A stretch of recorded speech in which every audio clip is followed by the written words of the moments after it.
Ryan, cool down Sam. rundown, baby.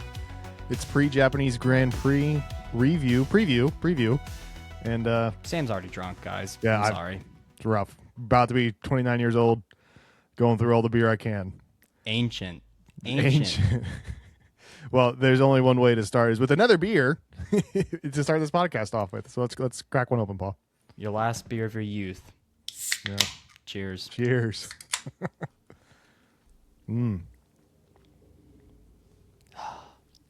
Some days you just need that, you know? The nectar of the gods, Ryan. It is. Oh. Dude, we're back. We had a week We are. off. Going to Japan for the race.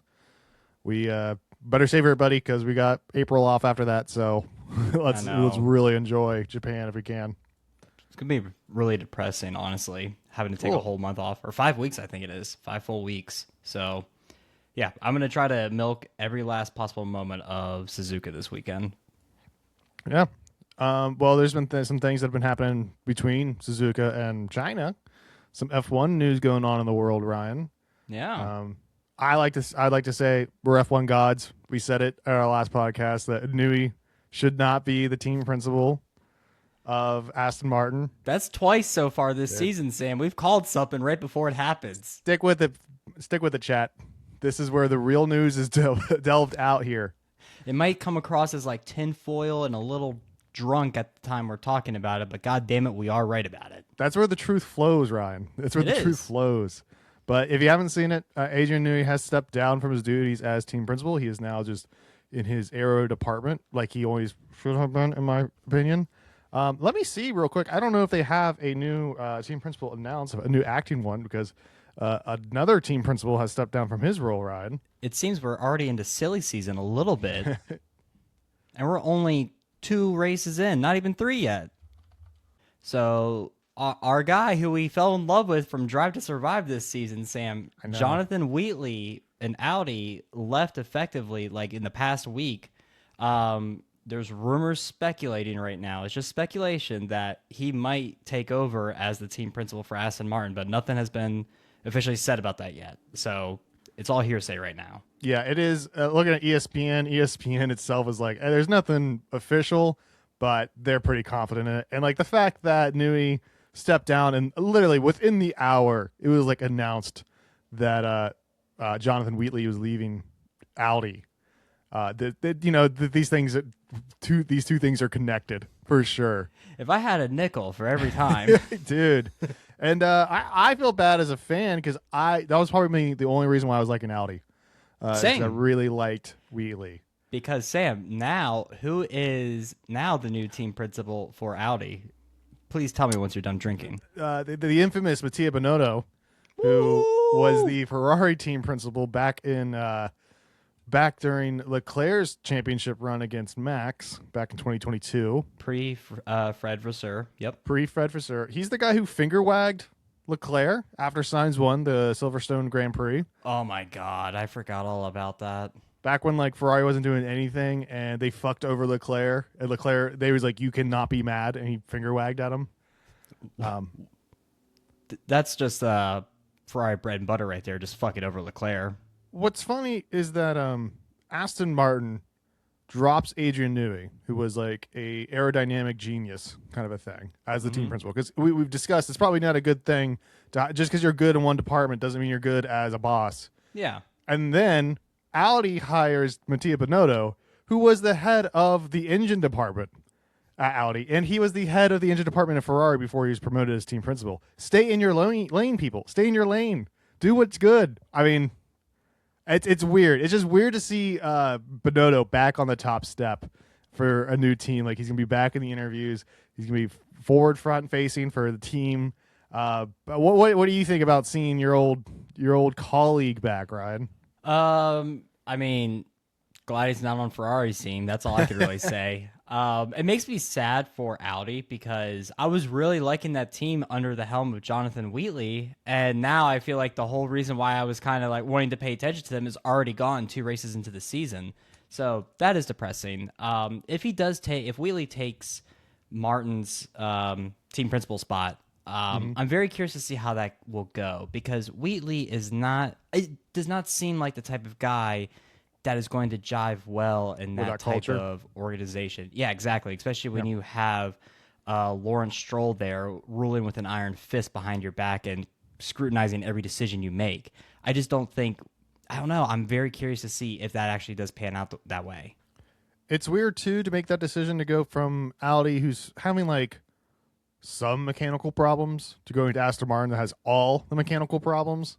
It must be a fat paycheck. It's gotta be huge, and maybe that's why they haven't announced it yet, is because they are still deciding how much this man gets paid.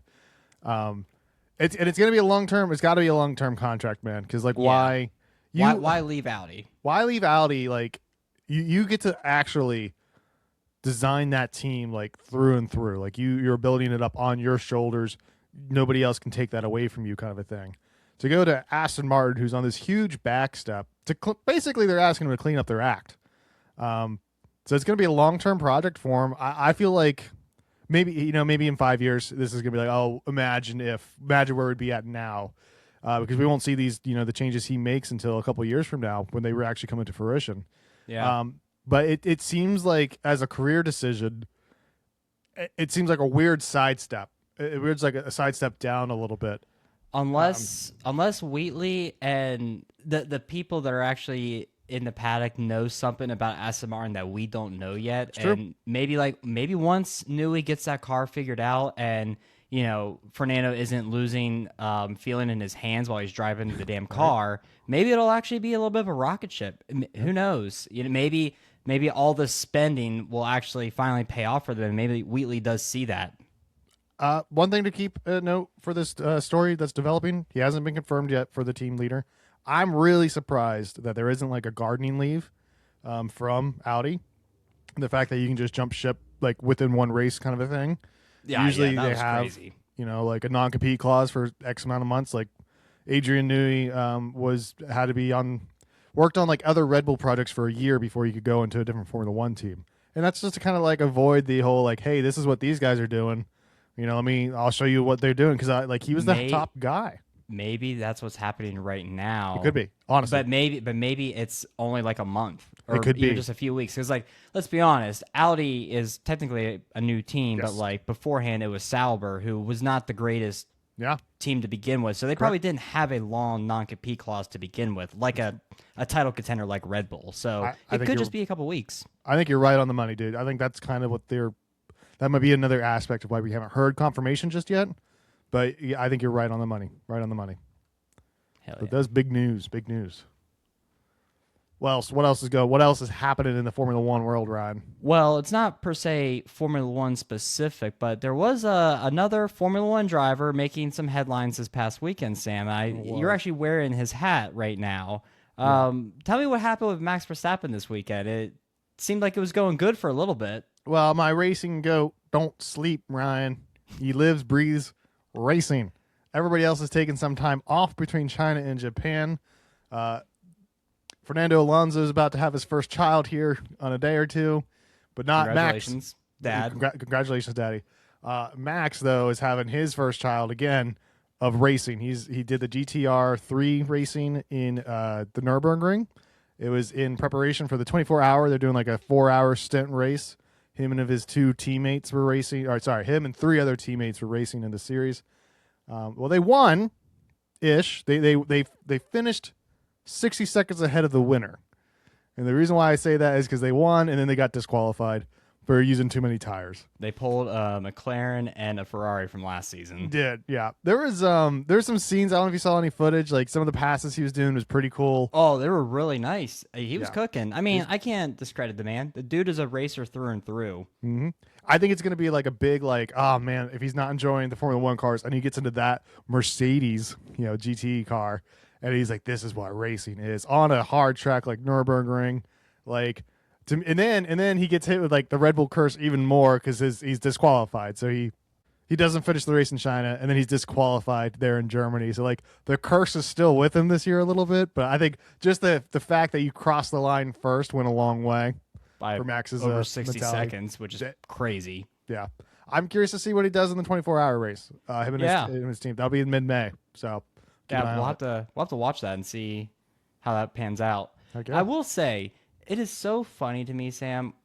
with Max in interviews of recent, of like the past 18 months, we can say, since he's been a father. Yeah. He's been talking about how he wants to, be around for his family and raise his kid and all this stuff. And then when he has a free weekend, he's like, I need another excuse to not be at home right now. Let me go jump in a whole other racing series and just drive. Like, it's comical at this point. Yeah, he's at Formula One because he like has to be here. That's his job, and then he goes to like these other races because that's where he wants to be. Which is, Do you think that's how he feel? Do you think that's how he views it now? Probably. Honestly, I wouldn't be surprised. Could you imagine being truly? Just imagine being a 4-time World Drivers' Champion in the most premier motorsport racing series in the world. And you're just at a point in your career where you are like, oh, fuck, man, I don't want to have to go to Suzuka and spend the weekend in this shit car. I want to be in Germany driving Nuremberg. Like, that's so crazy to think, like, this dude is bitching the same way I bitch about work, too. That's so funny. Right? I think it just tells you, like, this is a job. It's a job. It is a job. They're working 5-6 days a week. Media duties, like they're like that Kimmy in F1 Drive to Survive. He's like, I got 48 media days coming up here in a little bit. Like they're doing so much on top of just racing that makes, I'm sure, does not help out with it. But yeah, it is crazy. And it's like, no matter, the grass is always greener, but it doesn't matter. You still have to do a job that you might not want to do. And, especially if your hands are like falling off after a couple laps in the Aston Martin car. Like I get it a little bit. The last thing I will say about this, though, it just feels like it's like, oh no, my lobster is too buttery. It's too good. I'm tired of this, Grandpa. I'm $50 million a year. Oh, just keep driving. You're getting paid for it. Shut up and drive.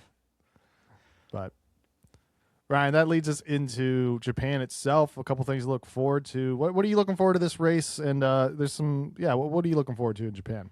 Oh, first off, I'm just excited to see some special liveries. I honestly wasn't expecting to see a couple teams do that this year, Sam. I really wasn't. But hey, we got 2 teams bringing out a special livery. Yep.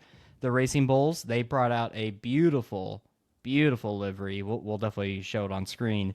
And yeah, it is just sexy. I mean, they didn't change too much from the original car. They just swapped out the blue with the red and made it look like brush strokes. You're right there, Ryan. Racing Bulls livery. It looks cool. I think it looks nice. really, really cool. It looks very nice, Sam. Like, honestly, if that was the livery that they had the entire season, that would be my number one. I love it. That's some good shit, man. It's sexy. We are definitely putting this on the pod if you're watching. I like the way it looks quite a lot. And not only them, but Haas. Haas is partnering with Godzilla, Sam. Yep. It looks cool. I wish they did more with it. I'm not gonna lie. Yeah, they definitely could have done more. I do like it, but if I'm comparing between the Racing Bulls and the Haas, I like the Racing Bulls more. But the Haas does look nice too. Chat, you decide. Let us know. Any new livery is kind of cool. So we'll take it. But if you're gonna do something, kind of go all out, man. Just go all out. Make a splash. Now, Ryan, you did lie to chat though. There's 3 teams doing some special things here. Number 3 is Mercedes. Huh? Yeah, they have a new front wing with a wolf. I don't know if you saw. Wolf. Yeah, did you see the picture shoot they did with Kimi, Toto, and George? I don't think so. Oh, I gotta send it to you on TikTok, Ryan. They did a photo shoot like with a new clothing designer with like basically. Oh, I see the wing now. Yeah, it's basically it's giving Twilight vibes of like the wolf inside you kind of a thing. Like it's giving really emo 16-year-old. Exactly, dude. You have to look up the Kimi the Mercedes photo shoot. They look ridiculous. Oh gosh. Okay, I'm gonna look this up right now Yes, I'm please. very curious. And it was it's emo. Okay, I see what you mean. No, dude, this is you are nailing the head, Sam. This is 2009 Twilight era. This is raw XD phase on Tumblr right here, folks. God, dude, I'm looking at a picture of Kimi with like a balaclava on his mask, Yep. and then Toto with a trench coat from the Matrix. It's just giving like school shooter vibes. Honestly, to me, it's I don't know. I don't know what Or they play it into the whole the Mercedes terrorist team right now with the baklava. yeah, dude. The George Russell with the wolf. I mean, assuming that's a wolf. It just looks kind of ridiculous to me. I do not like the Wayne. Let's It's yeah. it's okay. Let's buy the merch. I'm sure it's $100 per shirt. Oh my goodness, that's hilarious. That's hilarious. I think That's this our might be new the- uniforms. That's our uniforms for the cool down rundown. Yeah, There we go. that should be. We should be repping those brands, man. That's hilarious. Well, I think that's the major news that's happened these last 2 weeks. Yeah. When it comes to actually the race this weekend, Yeah. I'm just excited to see more competitive racing because I imagine we are going to see a chaotic opening. I imagine we'll see a very entertaining qualifying. There will definitely be some safety cars thrown in there. Everything that we've gotten in Australia and China, I think we're just going to get here again in Suzuka. So I'm just excited for more chaos, honestly. I'm kind What of about curious you? to see. I'm kind of curious to see how these cars operate on this track here. This is one of the most technical driving tracks for Japan, for the world. I mean, the Formula One drivers love racing here. There's the switchbacks. It's quick. It's fast. It's Sector left and 1 right. is so cool. Yes. So I think the question is, can these cars handle it? Are they going to be harvesting power through Sector 1 instead of deploying? Because you could technically. So I'm kind of curious to see how the cars react to this old school racetrack. I think that's my biggest one. I imagine they'll be harvesting in Sector 1 because they're going to get a lot of energy through Turn 1 into the hairpin. Yes. And it's a lot of switchbacks right there. I Yeah. don't know if you'd want to drain it then, but who knows? Who knows? The drivers know way more than me. So I'm very excited about that. I did, in our last episode, Sam, I did say a hot take that I think You did. Ferrari will win the race. I don't know if that's going to happen. I still think momentum might be towards Mercedes. I've been thinking about it a lot more, and I don't know if this is the track that is going to be the to swing the pendulum in a direction for the Tifosi. Gotcha. Well, I definitely held up my end of the deal because I made some Ferrari-based bets for my. I bets knew you this would. year, I mean, I'm still gonna. You know me. I love to gamble. You and gotta go on, root for yeah. them. Well, I say we get into our bet slip. We've made a couple adjustments to the points to kind of make it a little bit tighter. I like it so far. Yeah, We- I do too. The only issue that I just noticed this week Okay. was there were some bets that I found, Sam, that were in between our gaps. So everyone, just so our point system for safe, medium, and high risk are still the same. So payout for a safe bet is still 150, medium is 450, and a high risk is 1400. Yeah. The only thing that changed for us is the ranges. Yeah. So now the the range official for from Vegas. yeah, from Vegas and the sports book that we were using, which we're not going to name until we get sponsored by them. The safe bet range is now plus 150 to 300. Yeah. Medium is 350 to 700, and high risk is 750 to 1200. Yep. We just kind of And- made them lower for all three to make it a Yeah. little bit more. Yeah. And I do like that. There was just a few bets that I found that were like plus 330, and I was just like, fuck, they're not in our range. So we might need to figure out what to do with those. And Sure. yeah, Next week adjust you- from there. But Yeah, we'll adjust again. This will be a trial run for us for probably the whole year. We might adjust the points again. Yep. But I think that's an easy fix. We could probably just go 300 to 750 or 301 to 700 kind of thing. So yeah. easy enough. So I believe I went first last time, Ryan. So would you like to provide the bets for me to pick for the first round? Sure. All right, Sam. I hope you like them. I took a great deal into thinking of ones that weren't like shoe-ins, but I do think are attainable. Okay. Okay. So for Respect it. your safe bet is the last classified driver for the race, Sam, is going to be Valtteri Bottas at plus 175. Okay. Okay. Okay. All right. Your medium risk bet, Sam. Are you ready for this? I'm ready for this. All right. The fastest lap during the race is by a McLaren car at plus 550. Okay. Hey, don't count them out. There's a chance. Yeah. I like how you said like these are obtainable, and I feel like these are like very not attainable. I think the Botas one is attainable. I yeah. think so. All right, so I think Sam, I think I'm throwing you a bone here for the high risk. Okay. Okay. All right, high risk. Qualifying in the top 6, Sam, is Arvid Lindblad at plus 1,000. You know, Ryan, I'm gonna go for that. Fuck yeah, Sam. I love it. I love it. I love it. I love it. I'm locking in the high risk bet of Arvid Lindblad being top 6. I don't think it's gonna work. I don't think McLaren's getting fastest lap, and I think honestly Bottas might be last year, but I feel like that's just such a roll of the dice. Like that's just one of those things. Like nobody knows. It's a high likely that it's an an Audi that finishes last. Who does he race for right now? A Cadillac. Cadillac. Oh my god, Jesus. sorry. I did. It's bad. You're forgetting our new team, Sam. Getting How old, dare Ryan. you? I'm getting old. Yeah, I mean, like, I guess the Bottas one is pretty. It's a coin flip, right? Yeah. But maybe Aston Martin finishes this race. Who knows? I don't know. So I like it. I picked Valtteri, and I picked that one specifically for a Cadillac driver just because I do think out of the first 2 races they are pretty consistent at being classified near the very back if they survive the race. So, and I think they survive the race more often than Aston Martin at this point. So that was my rationale for that. And I put McLaren because like I don't want to count them out yet because I need to see a full race from these boys. I want to see what Oscar can do. God damn, hopefully he can actually get in the race this time. It would be Third nice time's to a charm, see. maybe. But yeah. But I really like the Arvid bet. I think there's a good chance of that one. I think he might be coming home with some points this weekend. Some big points. Big points. Well, All right, Ryan, what do you got for me? For your safe bet, for the first one, it was a 250 points plus 250 from Vegas. It is a double Ferrari podium.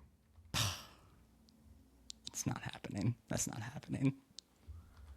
I mean, like, at that point, you're just hoping that a Mercedes fucks up. I need a Mercedes fuck up or a Mercedes DNF, and nothing is showing me that that's going to happen yet. So I don't know about that one, but okay, show me the next one. Your medium one. I almost went again with last year's bet, which was last week's bet, which was top 6 or top 10 for Alpine. Mm-hmm. But I wanted to change it up. So for qualifying, Oliver Behrman gets a top 6 for plus 550. Oh, Sam, that's a good bet. That's a good fucking bet. That's a great bet. Because he qualified P7 in Australia, Sam. He can do it. I know he could. Oh, he can do it. I like how we both have a top 6 quali one. Your risky bet, Ryan, for me is that Leclerc wins this race. Oh, God, Sam, don't do that to me. Plus 900. Plus 9? They think it's that low? It was 850 for Lewis Hamilton. Bro. I almost went with Lewis Hamilton, but I went with Leclerc for you.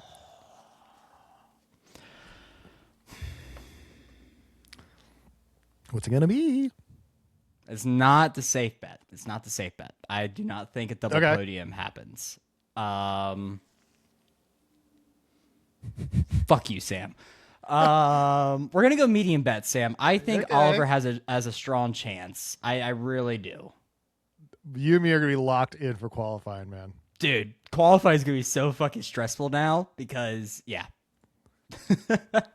But I like that. I like that a lot. I think Behrman is looking pretty good. I think a few things have to happen, whether there's a car up ahead, whether it's a McLaren or Red Bull or someone crashes to make it easier for him to secure that. But I do think it's possible. I really do. I think Behrman has a better chance at Arvid doing it, but it's kind of similar thing. And we saw that the Racing Bulls are kind of good. Some places, so like I don't know, I'm curious. And they got the new paint, Ryan. They got the new livery, Sam. They're look fresh. good, feel good, race good.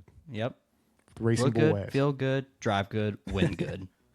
Well, Ryan, the bets are in, buddy. We have a race coming up in a couple days. We shall see if we finally get some points on the board or if we're getting more drunk on Sunday. Probably that one. But I'm excited. I'm excited too. Well, I can't wait to see it. I'll see you there, buddy. I'll see you then.